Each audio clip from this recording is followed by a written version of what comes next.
Hello there, Mr. Sutton here, bringing you the IM3 6-4 classwork solutions on practice with adding and subtracting rational expressions. To combine these rational expressions by subtracting, we must first get a common denominator. So we're going to do this in two parts. Let me look at the coefficients first, the 4, the 5, and the 2. So let's see here. We've got 5. That's the biggest of them. Now, does 4 go into 5? No, it doesn't. What's the smallest number that 4 and 5 both go into? Well, that would be 20. Does 2 go into 20? It does. So 20 is the LCD between our coefficients. And now we also know that we're going to need a q as one of those factors too. Just a single q because there's at most one q in each of these denominators. So now we're going to multiply each fraction by whatever it needs to give us this LCD. For our first fraction, we have to multiply by 5 to get 20q, so 5 over 5, because we're really just multiplying by 1 here, not changing the value of anything. For the second fraction, we have to multiply that by 4 over 4 to get 20q. And this last fraction, that gets multiplied by 10 over 10. Actually multiplying those out, we've got 15 over 20q minus 8 over 20q. Minus, this will be 10 over 20q. Since we have the same denominator, we know we're going to end up with one fraction with a denominator of 20q, the LCD. But now let's subtract the numerators. 15 minus 8, that's going to be 7. And 7 minus 10, that gives us negative 3. So then, negative 3 over 20q. To simplify this rational expression, since we're subtracting, we need a common denominator. To see what that is, I need to factor each of these denominators. So the first one looks like I can take out a 4. That leaves me with x minus 4. For this next one, I can take out a 9, leaving me with an x minus 4 again there. So taking a look at my LCD, let's deal with the 4 and the 9 first. What's the smallest number 4 and 9 both go into? Let's see. Well, multiples of 9, we've got 9, 18, 27. 4 doesn't go into any of those. 36, though. 36 works for both 9 and 4. So we have 36, and then we need an x minus 4 as well, and just a single x minus 4 because there's at most one of those in each denominator. So now let's multiply each fraction by what it needs to give us this LCD.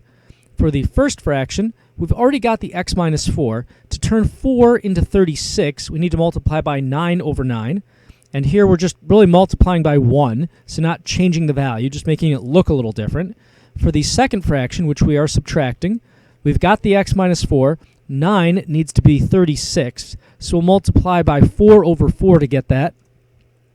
Multiplying this out now, for the first fraction, 6 times 9, that's 54 in the numerator. And we have 36 parentheses x minus 4 in the denominator, which was kind of what we were hoping for. We were trying to get the LCD down there, but it's always good to check. For this next fraction, 3 times 4 is 12, so we have minus 12 over, and again we get 36 and x minus 4. Since I have the same denominator, I have just one fraction now that I can create with that denominator, and now I'm actually just going to subtract the numerators.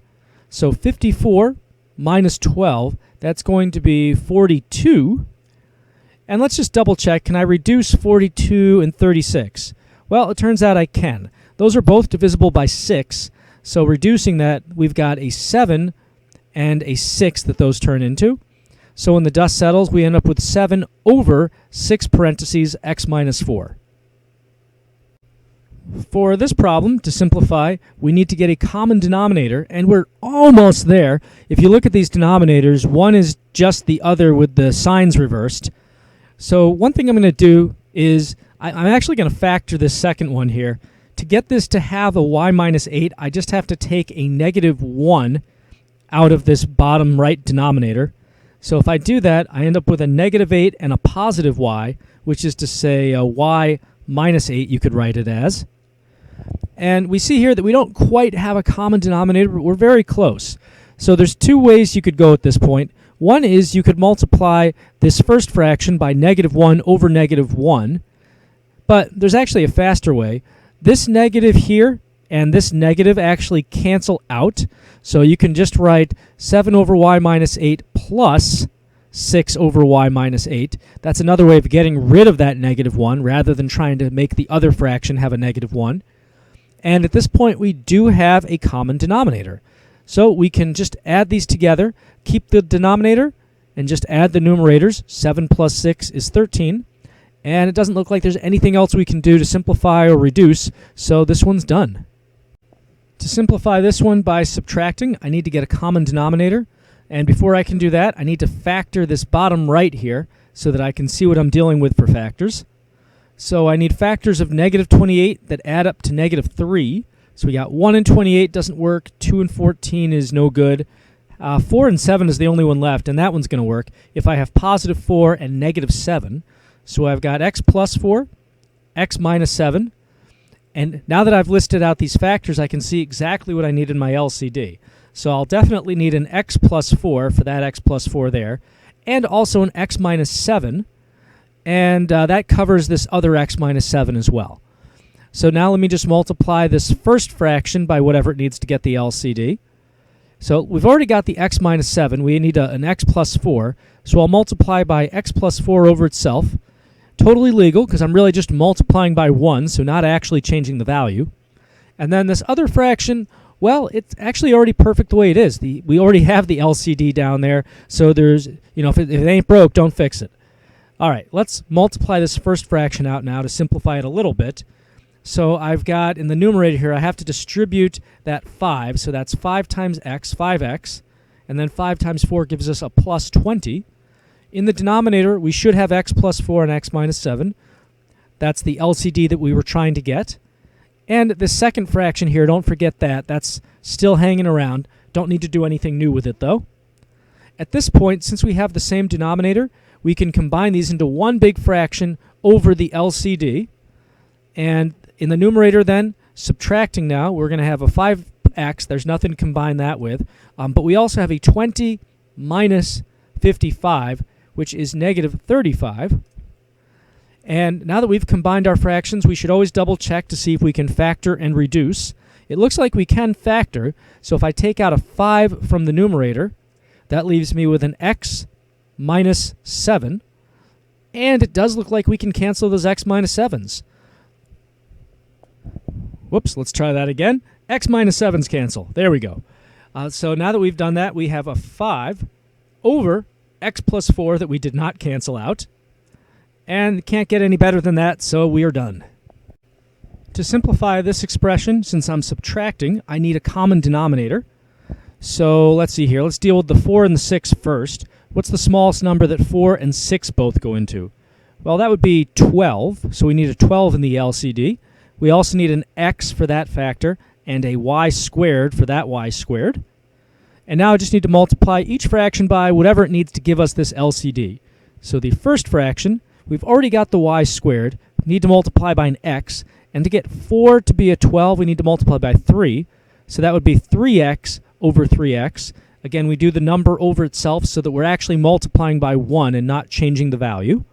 For the next fraction, I have the x already. I need a y squared. And to get 6 to be 12, I need to multiply by 2. So 2y squared over itself. Multiplying all this out now, we have 3x times 3x, that's 9x squared, over our LCD of 12xy squared. For this next one, we've got minus and then y times 2y squared, that's going to be 2y cubed. Still have the LCD in the denominator of that one, but it's always good to double check. Since I have the same denominator, now I can just merge those into one fraction over 12xy squared. And then we have 9x squared minus 2y cubed up there. Since those are not like terms, I can't combine them. I'm just going to have to leave them this way. It doesn't look like I can factor and do any kind of canceling otherwise either. So this one is done. For this one, to combine these, I need to get a common denominator. Let me start by factoring this y squared minus 9. See what kind of factors are going into my LCD. So we've got basically a squared minus b squared. So I can square root each of those and do kind of an a plus b, a minus b format. So y plus 3, y minus 3. And for our LCD, we definitely need a y plus 3 in there, and also a y minus 3 for that last one there. So now I multiply each fraction by whatever it needs to give me the LCD. For the first fraction, we've already got the y plus 3, but we see that we now need a y minus 3 as well. So multiply by y minus 3 over itself, and I'm doing it over itself, so we're just actually multiplying by 1, not changing the value. For this other fraction, which we're subtracting, well, we've already got the LCD down there, so that one's perfect. We're not going to change a thing. Okay, multiplying this first fraction out, we have y being distributed to y minus 3, so that's going to be y squared minus y times 3, so 3y. And we've got y plus 3, y minus 3 downstairs. No need to change that or expand it or multiply it. We've got the LCD. That's what we were trying to do. And now this other one here we'll just rewrite because that's still there. Since we have the same denominator, I can now write this as one big fraction over y plus 3, y minus 3. And at this point, I've got a y squared, nothing to combine that with. I also have a negative 3y minus 6y. So that's going to be a negative 9y. And as always, when you combine fractions by adding or subtracting, you should always see if you can factor and cancel or reduce. We definitely can factor the numerator. You could take a y out of there, leaving me with a y minus 9. But y and y minus 9, none of that is going to cancel out these y plus 3s and y minus 3s down here. So there's really no reason to factor if it's not going to do us any good. So I'll just leave it this way and call this one done. To add these rational expressions, since I'm adding or subtracting, I need common denominators. And it looks like neither of these are factored. So let me actually factor those denominators so I can see what kind of factors need to go into my LCD, my least common denominator. So for this first one here, I need factors of negative 6 that add up to negative 1. Well, there's not a lot of choices. We've got 1 and 6, which doesn't work. We also have 2 and 3. If I had positive 2 and negative 3, that would add up to negative 1. So let me write m plus 2, m minus 3. Now for the second denominator, I can just take a 3 out of that, leaving me with an m plus 2. For my LCD, we definitely need this 3 that's out in front. We also need an m plus 2 and an m minus 3. And this m plus 2 covers both of these m plus 2s. I don't have to write it more than once unless it appeared more than once in a single denominator, but it doesn't. So now all we have to do is multiply each fraction by whatever it needs to get this LCD. For my first fraction, I already have these 2 parentheses. I just need that 3 that was out in front. So let me multiply by 3 over itself. And I'm really just multiplying by 1 here, so that doesn't change the value of anything. For this second denominator, I've already got the 3 and the m plus 2. I still need the m minus 3. So let me multiply by m minus 3 over itself. Let's simplify a little bit here so we can see what we're actually adding together. In our first fraction, m times 3, that's 3m. And I have the LCD in the denominator, just these factors with 3 out in front, which is what we were aiming for. For this other fraction, I have to distribute this 2. So that's going to be 2m minus 6. And then I still have the LCD in the denominator again. Nothing new there. Now I can add the numerators and keep the denominator as what it was, this LCD here. So in the numerator, I've got 3m plus 2m. That's going to be 5m. And we have this minus 6 just kind of along for the ride. Can I factor and reduce anything? Well, can't really factor 5m minus 6. This is as good as it gets, so we'll call this one finished. To simplify this expression, since I'm adding or subtracting, I need a common denominator. Looks like I've got one already, so that's nice. All I have to do then is just keep the denominator and merge these numerators. So we've got 3x minus 7, minus 25, and then minus 5x, so plus 5x. Careful distributing that negative to the numerator. So now we've got denominator still is x squared minus 16. We have a 3x plus 5x. That's going to be 8x. Negative 7 minus 25 is negative 32. And just to be on the safe side, let's see if we can factor and reduce this. So in the numerator, I can take out an 8, leaving me with a x minus 4. In the denominator, we've got a squared minus b squared, basically. So I can square root those and use a plus b, a minus b. So x plus 4 and x minus 4. Well, look at that. I can cancel those x minus 4s. So then what I'm left with is an 8 over x plus 4. To simplify this mess, since we're adding these fractions together, we have to get a common denominator.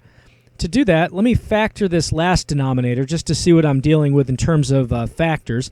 With luck, maybe some of those will be the same as the other denominators. So I need factors of 2 that add up to negative 3.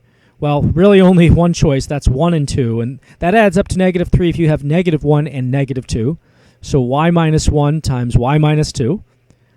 So for my LCD then, we definitely need a y minus 1, we definitely need a y minus 2, and that happens to be exactly what we have in that last denominator. So this LCD covers all 3 fractions. Awesome. Let's multiply each fraction by whatever it needs to get this LCD now so that we can combine them. For my first fraction, I've got the y minus 1 already. I need the y minus 2, so we'll multiply by y minus 2 over itself so that I'm really just multiplying by 1, not changing the value. For this next one, the y plus 2 fraction, that one's missing a y minus 1, so we'll multiply by y minus 1 over itself. And for this last one, we already have the LCD, so we'll just keep that along for the ride without making any other change. Okay, so this is where it gets a little messy. We're going to have to multiply each of these fractions together just to see what we're dealing with and get the common denominator. So for the first fraction in the numerator, just foiling this out, we have y times y is y squared, and then we have negative 2y. 1 times y is just plus y. 1 times negative 2 is negative 2. We have y minus 1 and y minus 2 downstairs, which is what we were trying to do. For my next fraction now, I've got y squared minus y plus 2y minus 2 all over that LCD. And the last fraction, again, just kind of along for the ride. Nothing changes there. All right. Well, we've got a whole bunch of things to combine in the numerator. Let's just rewrite our denominator since we finally have a common denominator. Whatever we get, it's going to be over y minus 1 and y minus 2. So now, what I'm going to do here is I'm just going to combine like terms. The good news is I'm not subtracting any fractions, so I don't have to switch any signs anywhere. But let me just combine like terms, starting with the y squareds. We'll start with the highest exponent. So we have a y squared, we have a plus another y squared. That's the only y squared, so that's 2y squared over here. And now let's collect the y's. We have a negative 2y plus a y, that's a negative 1y, minus the y over here is negative 2y, plus 2y cancels out, so we got nothing. But then we have a 1y over here that we're adding, so that's a plus y when all is said and done. And then finally, we have a minus 2 and another minus 2. That adds up to a minus 4. All right. Well, at this point, we'll just see real quick if it's possible to factor that numerator and cancel anything out. If you were going to factor this, the only thing that you could really factor it into, you'd have to use the AC method. So if we did 2 times negative 4, that would be negative 8. We'd be looking for factors of negative 8 that add up to positive 1. But we only have 1 and 8 and 2 and 4 to choose from, and none of that's going to give you a positive 1.